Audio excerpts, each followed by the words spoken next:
Water level alarm malfunction. Malfunction conditions. If the sampling voltage is not 5 volts, the LED will display the failure. This failure may be caused by wiring mistake, faulty water level switch, faulty water pump, and faulty indoor main PCB. Troubleshooting is shown in figure.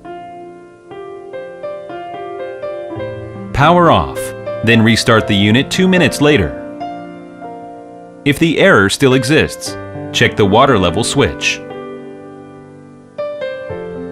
Check if the water level switch is inserted well. If not, insert the water level switch well. If well, check if the water level switch is broken. Poke the float of water level switch. At the same time, measure the resistance between 2 wires of the switch, whether the switch is normal on-off.